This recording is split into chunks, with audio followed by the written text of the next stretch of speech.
रुकिए, सिर्फ एक सवाल का जवाब दीजिए। क्या कभी ऐसा महसूस किया है कि आप पूरी कोशिश कर रहे हो यूनिवर्स के साथ अलाइनमेंट में आने की, अफर्मेशन बोलते हो, ग्रेटिट्यूड करते हो, पॉजिटिव रहते हो, लेकिन आपका पार्टनर आपकी बिलीफ को मजाक समझता है। वो कहता है ये सब बकवास है, यूनिवर्स कुछ नहीं करता, रियल लाइफ में हार्ड वर्क ही सब कुछ है। और तुम अंदर से टूट जाते हो क्योंकि तुम जानते हो कि एनर्जी ही रियलिटी बनाती है। तो सुनिए, आज मैं आपको बताने वाला हूं वो ट्रुथ जो न सिर्फ आपके रिलेशनशिप को बचा सकता है बल्कि आपके पार्टनर को भी आपकी फ्रीक्वेंसी पर लाने की पावर रखता है। तो रेडी हैं? तो चलिए शुरू करते हैं। देखिए, जब दो लोग एक साथ होते हैं तो उनके बीच सिर्फ वर्ड या इमोशन नहीं चलते, एनर्जी एक्सचेंज चलता है। अगर आप लॉ ऑफ अट्रैक्शन को फॉलो करते हो और आपका पार्टनर नहीं, तो ये एनर्जी क्लैश बहुत गहरा पेन क्रिएट करता है। कभी आप हाई वाइब्रेशन में होते हो और वो लो फ्रीक्वेंसी में, तो जैसे दो अलग अलग रेडियो चैनल आपस में टकरा रहे हो। तो रिजल्ट क्या होता है इसका? मिसअंडरस्टैंडिंग, आर्ग्यूमेंट, इमोशनल डिस्टेंस और धीरे धीरे रिलेशनशिप क्रम्बल होने लगता है। इस वीडियो में हम बात करेंगे क्यों आपका पार्टनर लॉ ऑफ अट्रैक्शन में बिलीव नहीं करता, कैसे उसकी डिसबिलीव आपकी रियलिटी को प्रभावित कर रही है, और तीसरा सबसे ज़रूरी, कैसे आप अपनी फ्रीक्वेंसी के ज़रिए रिलेशनशिप हील कर सकते हो बिना उसे चेंज किए। क्योंकि यूनिवर्स कभी किसी को मनाने से नहीं बदलता बल्कि वाइब्रेशन से बदलता है। तो सुनिए, सबसे पहले ये समझो कि बिलीफ एक प्रोग्रामिंग है। आपका पार्टनर लोहा को रिजेक्ट नहीं कर रहा, बस वो अपनी कंडीशनिंग से ऑपरेट कर रहा है। मान लो बचपन में उसने सुना हो कि लाइफ टफ है, सक्सेस सिर्फ हार्ड वर्क से मिलती है, लक जैसी कोई चीज़ नहीं होती। अब अचानक अगर आप कहो कि थॉट्स रियलिटी क्रिएट करते हैं, तो वो इसे थ्रेटन मान लेगा, क्योंकि सबकॉन्शियस माइंड हर नई बिलीफ को तब तक रिजेक्ट करता है जब तक उसे प्रूफ नहीं मिलता। यह पॉइंट्स बहुत इंपॉर्टेंट है। लोग सच को रिजेक्ट नहीं करते, वो अपने कंफर्ट जोन से बाहर निकलने को रिजेक्ट करते हैं। तो जब आपका पार्टनर कहता है कि लोआ फेक है, वो दरअसल कह रहा है मुझे डर है कि मैं जो मानता आया हूं वो गलत हो सकता है। अब आप सोचो, क्या इसका मतलब है कि उसे फोर्स करना चाहिए कि वो मान ले? नहीं, क्योंकि लॉ ऑफ अट्रैक्शन में फोर्स सबसे बड़ी रेजिस्टेंस है। एनर्जी फ्लो करती है, प्रेशर में नहीं। इसका पहला स्टेप है अंडरस्टैंडिंग, नॉट कन्विंसिंग। आपको समझना है कि उसका डिसबिलीफ एक वाइब्रेशन है, और अगर आप उससे फाइट करते हो तो आप उसी फ्रीक्वेंसी पर आ जाते हो। अब एक सवाल है, क्या आपको पता है कि सबसे पावरफुल इन्फ्लुएंस क्या होती है? Energy consistency. अगर आप अपनी फ्रीक्वेंसी को स्टेबल रखो, यूनिवर्स उसे एम्पलीफाई करता है। आपका पार्टनर कॉन्शियसली ना भी माने, लेकिन सबकॉन्शियसली आपकी वाइब्रेशंस को फील करेगा। साइंटिफिक बेसिस भी हैं। हार्ट मैथ इंस्टीट्यूट 2014 की स्टडी के अकॉर्डिंग ह्यूमन हार्ट का इलेक्ट्रोमैग्नेटिक फील्ड 60 टाइम स्ट्रॉन्गर होता है ब्रेन के मुकाबले। अच्छा, इस रिसर्च के मुख्य तथ्य क्या थे वो भी देख लीजिए। हृदय द्वारा उत्पन्न इलेक्ट्रोमैग्नेटिक फील्ड पूरे शरीर में सबसे बड़ा और रिदमिक होता है। हार्टमैथ इंस्टीट्यूट के मुताबिक हृदय का चुंबकीय क्षेत्र ब्रेन से लगभग 60 गुना शक्तिशाली है, और यह जानकारी कई स्थानों पर उजागर की गई है।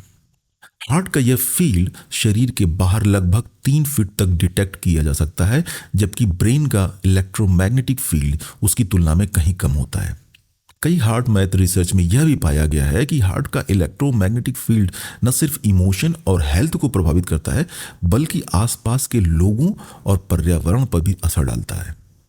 हार्ट और ब्रेन के बीच एनर्जी और इंफॉर्मेशन का आदान प्रदान संभव है, जिससे भावनात्मक और मानसिक स्थिति भी प्रभावित होती है। मतलब आपका शांत हार्ट भी रूम की एनर्जी को बदल सकता है। तो जब आप पीसफुल रहते हो, लविंग रहते हो, ग्रेटफुल रहते हो, तो आपका पार्टनर चाहे न चाहे एनर्जेटिकली शिफ्ट होने लगता है। अब ध्यान दीजिए, जब भी वो लोहा को मजाक कहे तो डिफेंसिव मत बनिए, बस मुस्कुरा दो और साइलेंटली अफर्म करो, मैं एनर्जी का क्रिएटर हूं और मेरा लव हर रेजिस्टेंस को डिसॉल्व कर रहा है। देखते हैं दूसरा पॉइंट, एनर्जी मिसमैच और उसका इफेक्ट। अब इमेजिन करो, दो लोग रिलेशनशिप में हैं, एक पॉजिटिव अफर्मेशन करता है हमारा रिश्ता स्ट्रांग है, दूसरा कहता है कुछ नहीं बदलेगा, तुम ड्रीम वर्ल्ड में जी रही हो। तो यूनिवर्स किसकी सुनेगा? आंसर सिंपल है, यूनिवर्स डोमिनेंट वाइब्रेशन को मिरर करता है। अगर आप डाउट में आ गए तो उसकी फ्रीक्वेंसी जीत जाएगी। अगर आप फेथ में एंकर्ड रहे तो यूनिवर्स आपका वर्जन रिफ्लेक्ट करेगा। इसलिए यहां सबसे बड़ा चैलेंज बिलीव नहीं, वाइब्रेशन स्टेबिलिटी है। आपको अपनी रियलिटी में इतना ग्राउंडेड होना होगा कि उसकी डिसबिलीव का असर आपके बिलीफ पर ना पड़े। यहां एक ट्रिक है, हर बार जब वो कुछ नेगेटिव बोले, आप अंदर silently cancel, clear, delete affirm करो। ये सिंपल फ्रेज सबकॉन्शियस को प्रोटेक्ट करता है। दूसरा पार्ट, कम्युनिकेशन एनर्जी। कई बार आप बात लो आगे करना चाहो पर वो इरिटेट हो जाए। क्यों? क्योंकि आप उसे टीच करने के वाइब्रेशन में आ जाते हो, और यूनिवर्स में टीचर वाइब्रेशन का मतलब होता है मैं तुमसे ज्यादा जानता हूं। वो रेजिस्टेंस क्रिएट करता है। अगली बार जब आप बात करो, शेयरिंग टोन में बोलो, प्रीचिंग में नहीं।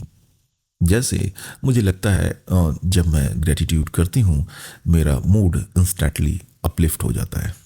बस इतना, कोई कन्विंस करने की कोशिश नहीं, एनर्जी न्यूट्रल रहती है। और देखिए, जब आप अपने पार्टनर के बिलीव को रिस्पेक्ट करते हो ना, तो यूनिवर्स आपके बिलीव को ऑनर करता है। Respect is the bridge of vibration alignment. अब बढ़ते हैं अगले पॉइंट पर, फ्रीक्वेंसी शिफ्ट की, रियल की। अब जो बताने वाला हूं वो गेम चेंजर है। अगर आपका पार्टनर लॉ ऑफ अट्रैक्शन को नहीं मानता तो उसे बिलीवर बनाने की जरूरत नहीं। आपको बस अपने इनर फ्रीक्वेंसी को शिफ्ट करना है ताकि रिलेशनशिप खुद ब खुद ट्रांसफॉर्म हो जाए। ये कैसे? चलिए स्टेप बाय स्टेप समझते हैं। तो स्टेप 1 है डिटैच फ्रॉम द आउटकम। सबसे पहले आपको ये डिजायर छोड़नी होगी कि वो बिलीव करे, क्योंकि आप जितना चाहोगे कि वो माने उतनी ही रेजिस्टेंस बढ़ेगी। यूनिवर्स को क्लैरिटी चाहिए, अटैचमेंट नहीं। मेरे साथ अफर्म करिए आंख बंद करके, मैं अपने पार्टनर की एनर्जी को लव से फ्री कर रहा हूं, कर रही हूं, ताकि हमारा कनेक्शन डिवाइन फ्लो में हील हो सके। Step 2, energetic scripting. रात को सोने से पहले इमेजिन करिए कि आप दोनों एक पीसफुल कन्वर्सेशन कर रहे हो। वो मुस्कुरा रहा है, आपको सुन रहा है और कह रहा है मुझे लगता है कि तुम्हारी बातें सही हैं। Feel the relief. ये सीन 68 सेकेंड तक विजुलाइज करो। Step 3, mirror vibration. Day time में जब भी वो निगेटिव बोले, आप उसके अपोजिट वाइब्रेशन में रहो। वो बोले कुछ नहीं बदल सकता, आप साइलेंटली कहो everything is always working out for us. वो बोले तुम्हारे ये अफर्मेशन बेकार हैं, आप सोचिए my love is stronger than disbelieve. यह मिरर इफेक्ट आपकी फ्रीक्वेंसी को धीरे धीरे न्यूट्रल करेगा।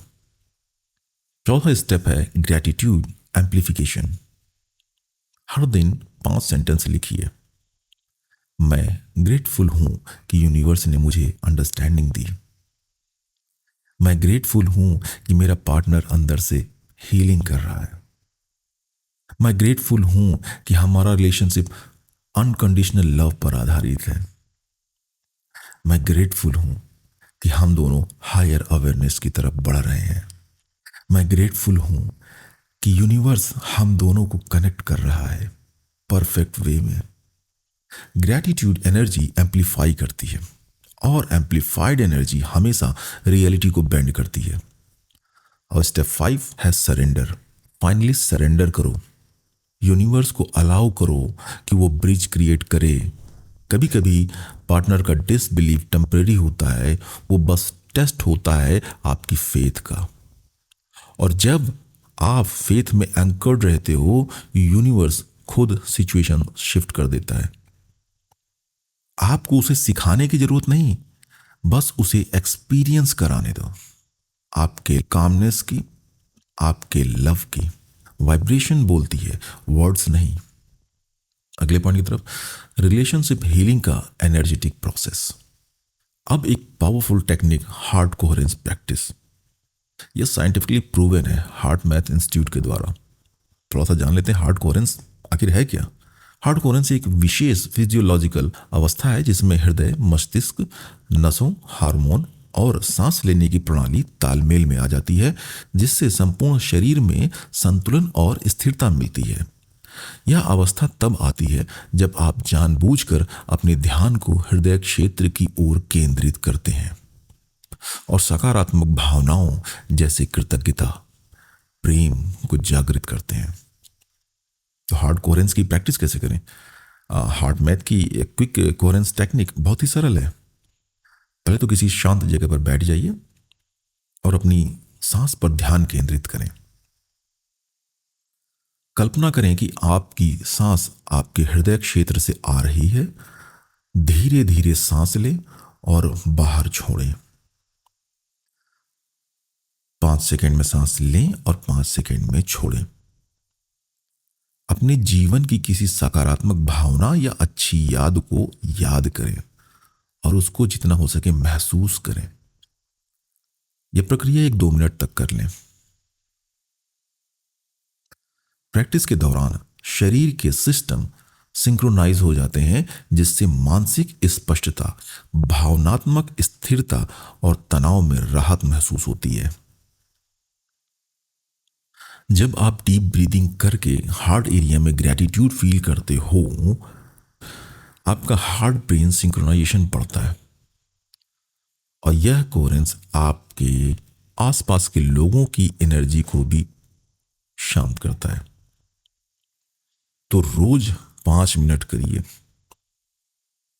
आंखें बंद करो, डीप ब्रीथ लो, हार्ट एरिया में लाइट इमेजिन करो और फील करो मैं और मेरा पार्टनर एक हायर वाइब्रेशन पर कनेक्टेड हैं। बस इतना। और ये प्रैक्टिस आपकी वाइब्रेशन को मैग्नेट बनाती है। और सुनिए, जब आप अपने पार्टनर के फ्लॉज पे फोकस करते हो, आप उन्हें एनर्जेटिक फ्यूल दे रहे हो। लेकिन जब आप उसकी पोटेंशियल वर्जन को विजुलाइज करते हो, आप उसे एनर्जेटिकली रिमाइंड कर रहे हो कि वो कौन है। लो हम इसे कहते हैं वाइब्रेशनल लीडिंग। मतलब आप अपने बिलीफ से उसे इंस्पायर करते हो, फोर्स नहीं। धीरे धीरे उसका सबकॉन्शियस उस वर्जन से अलाइन होने लगता है। और अगर वो फिर भी बिलीव नहीं करता है तो डरो मत। यूनिवर्स हर सोल को उसकी पीस पर जागने देता है। आपका काम है स्टेडी रहना, लविंग रहना, ग्रेटफुल रहना। बाकी यूनिवर्स अनफोल्ड करेगा। बढ़ते हैं अगले पॉइंट की तरफ, व्हेन टू लेट गो और स्टे। अब एक ऑनेस्ट पार्ट, हर रिलेशनशिप हील नहीं होता उसी फॉर्म में। कभी कभी यूनिवर्स 2 लोगों को अलग अलग रास्तों पर भेजता है ताकि दोनों ग्रो कर सकें। लेकिन अगर आपका लव प्योर है तो लेटिंग गो भी लव का हिस्सा है। यहाँ एक फार्मूला हमेशा याद रखिए, if the connection drains you more than it uplifts you, step back. क्योंकि लोअर एनर्जी लीक्स मैनिफेस्टेशन को स्लो कर देते हैं। अगर आप कंटिन्यूसली लो वाइब्रेशन में रहोगे, आर्ग्यूमेंट, ब्लेम, फ्रस्ट्रेशन, तो आप अपने हायर शेल्फ से डिस्कनेक्ट हो जाओगे। और जब आप खुद को खो दोगे, कोई रिलेशनशिप आपको बचा नहीं सकता। तो अपनी बाउंड्रीज सेट करो, लव करो बट डिपेंडेंसी मत बनो। क्योंकि सच्चा लव कंट्रोल नहीं करता, अलाउ करता है। और जब आप अलाउ करते हो, यूनिवर्स खुद उस पर्सन को इवॉल्व कर देता है या उसे उस सोल तक ले जाता है जो आपकी फ्रीक्वेंसी मैच करता है। तो याद रखिए, अगर आपका पार्टनर अभी लोअर नहीं समझ पा रहा, इसका मतलब ये नहीं कि फ्यूचर में नहीं समझेगा। आपका फेथ ही उसका टीचर बनेगा। आप वाइब्रेशन से सिखाओ, वर्ड से नहीं। तो चलिए अब कंक्लूड करते हैं इस वीडियो को। तो जल्दी से रिकैप कर लेते हैं। पहला, आपका पार्टनर लोअर को रिजेक्ट कर रहा क्योंकि वो डर रहा है अपनी पुरानी बिलीफ खोने से। और सेकेंड पॉइंट है, आपको उससे कन्विंस नहीं करना, बस अपनी वाइब्रेशन स्टडी रखनी है। थर्ड है, एनर्जी क्लैश को हील करने के लिए ग्रैटिट्यूड, विजुअलाइजेशन और हार्ट कोहेरेंस यूज करें। और फोर्थ है, अगर कनेक्शन तुम्हें ड्रेन कर रहा, लविंगली डिटैच करो और यूनिवर्स को लीड करने दो। याद रखिए, love is not about agreement, it is about alignment. और अलाइनमेंट शुरू होती है आपसे। आपकी एनर्जी ही रिलेशनशिप की डायरेक्शन तय करती है। तो आज से इंटेंशन रखो, I choose peace over proving, I choose love over fear, और यूनिवर्स आपके लिए वही रियलिटी मैनिफेस्ट करेगा जो आपके हार्ट की फ्रीक्वेंसी में है। अगर आपको ये वीडियो हेल्पफुल लगा हो तो प्लीज़ लाइक करें, ताकि यूनिवर्स को भी सिग्नल मिले कि आपको क्लियरिटी मिली है। सब्सक्राइब करिए, क्योंकि हम लोग ऐसे ही टॉपिक पर आने वाली वीडियोस में बात करेंगे। और प्लीज़ कमेंट में लिखिए आई चूज अलाइनमेंट, क्योंकि जब आप डिक्लेयर करते हो यूनिवर्स सुनता है। आप सभी लोगों का वीडियो देखने के लिए बहुत बहुत धन्यवाद। Okay, see you in the next vibration shift.